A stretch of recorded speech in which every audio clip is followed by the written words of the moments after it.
जय जोहार का नारा है, जय जोहार का नारा है।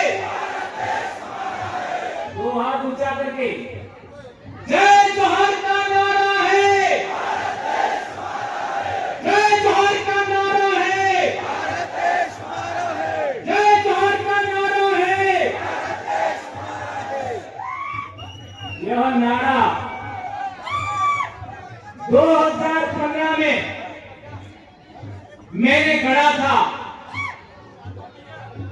और इस नारे ने दक्षिणी राजस्थान और हमारे मध्य प्रदेश के जुड़ते हुए इलाके में एक ऐसी क्रांति पैदा किया कि 47 सांसद और 487 विधायक गूंगे बहरे हो चुके थे और आदिवासी कौम वॉइसलेस हो चुकी थी, उसका जवाब दिया।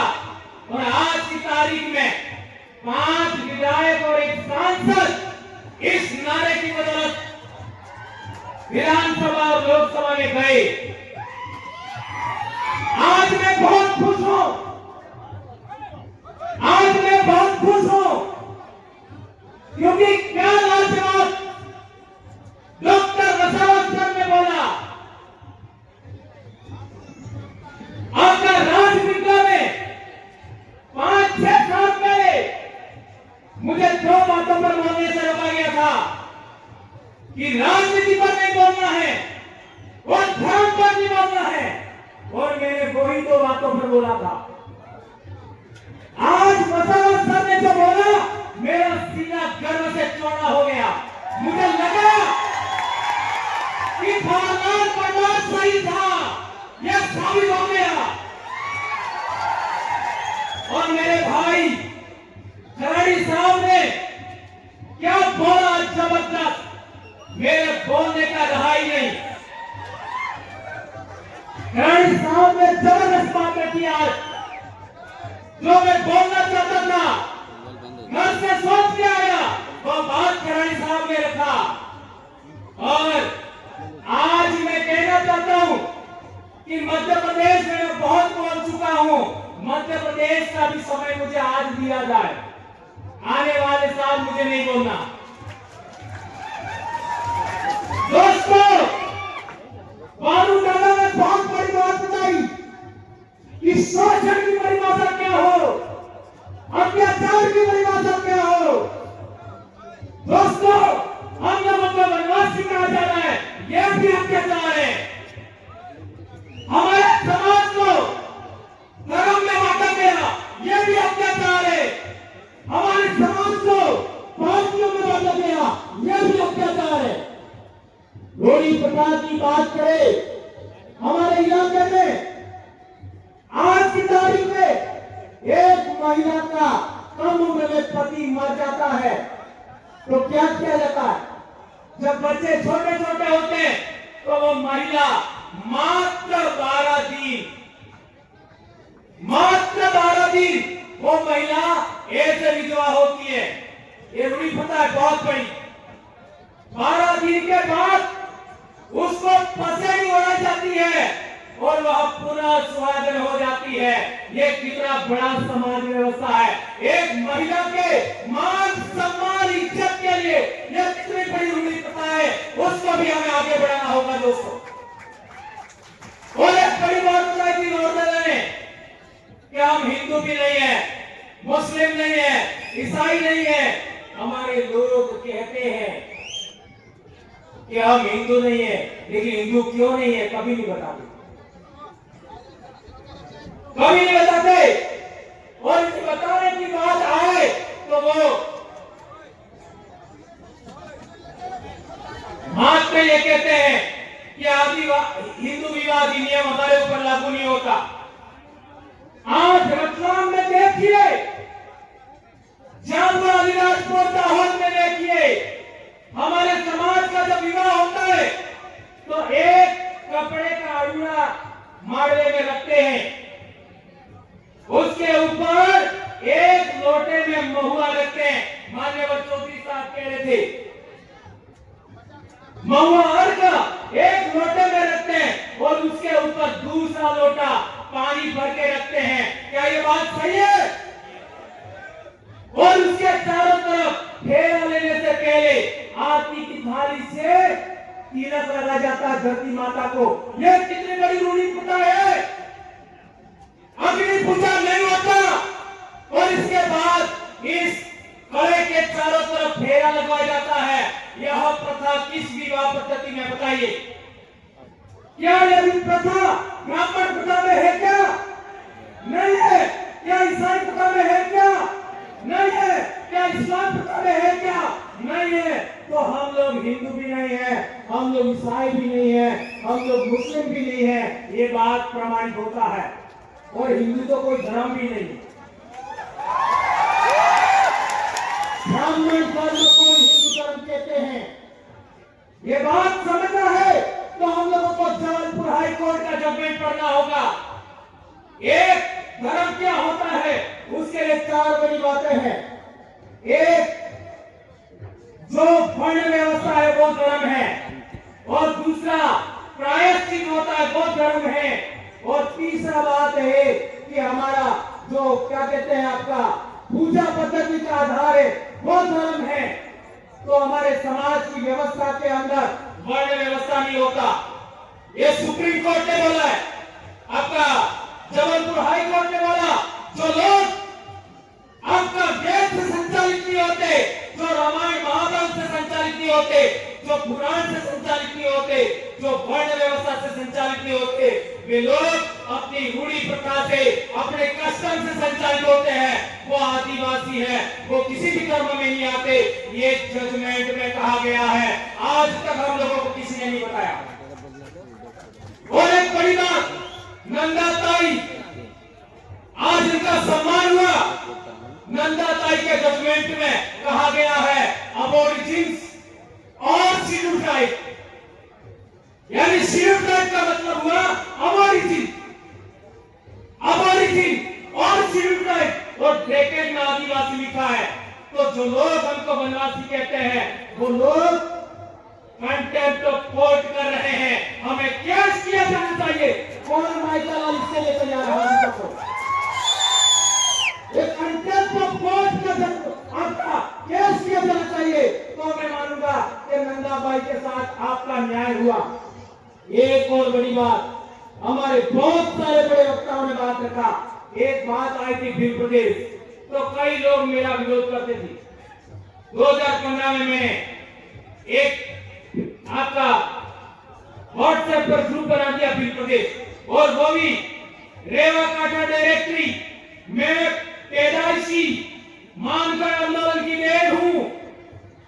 ये खराड़ी साहब पैदाइशी मानकर आंदोलन की देन है, और ये आपका जितना भी दक्षिणी राजस्थान और उत्तरी गुजरात का आदिवासी है, उत्तरी मध्य प्रदेश का आदिवासी है, मानकर आंदोलन की पैदाइश है।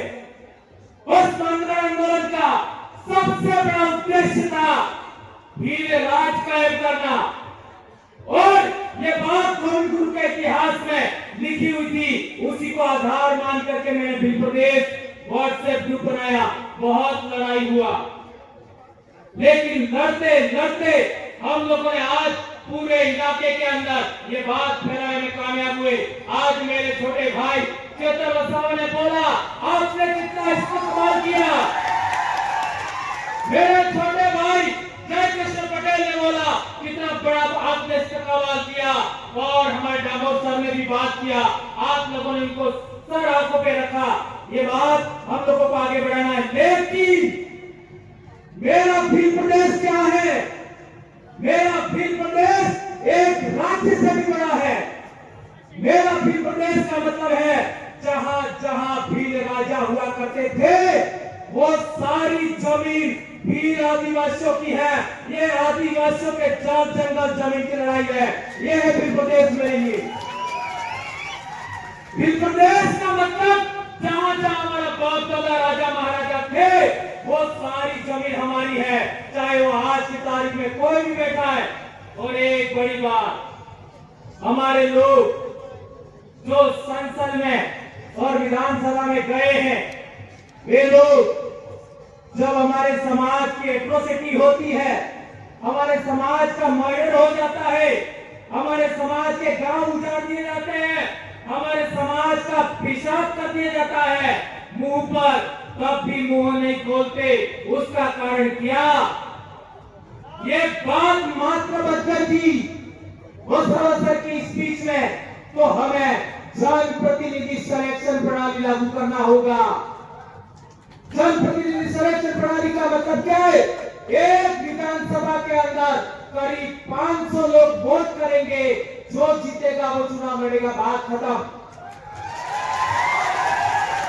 एक लोकसभा में 700 लोग सभी गांवों के वोट करेंगे, और जो जीता वो चुनाव लड़ेगा, बात खत्म। यह है जनप्रतिनिधि सिलेक्शन प्रणाली। इसी के आधार पर हमारे लोग आगे बढ़ रहे हैं। और एक बड़ी बात कि ये लोग नहीं बोलते हैं, तो क्यों नहीं बोलते हैं? तो उनका सिलेक्शन उन लोगों ने किया है। इसलिए मैं कहना चाहता हूं, आदिवासी क्षेत्र से कांग्रेस भाजपा बाइकॉट।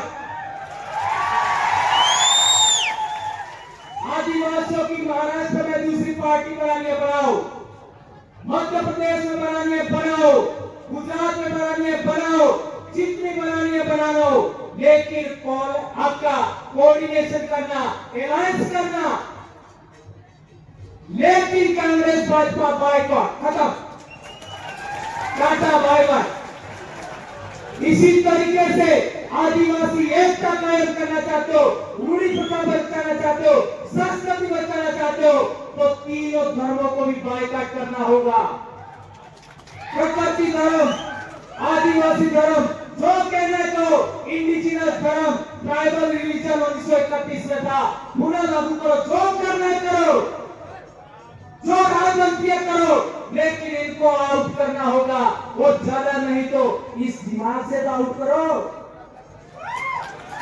है मान्यवर चौधरी सर कह रहे थे, मेरी बेटी एमबीबीएस कर रही है, मेरा बेटा एमबीबीएस कर रहा है, एक 9th क्लास में बेटा पढ़ रहा है, तीनों के सर्टिफिकेट के अंदर, स्कूल के अंदर आदिवासी लिखवाया मैंने।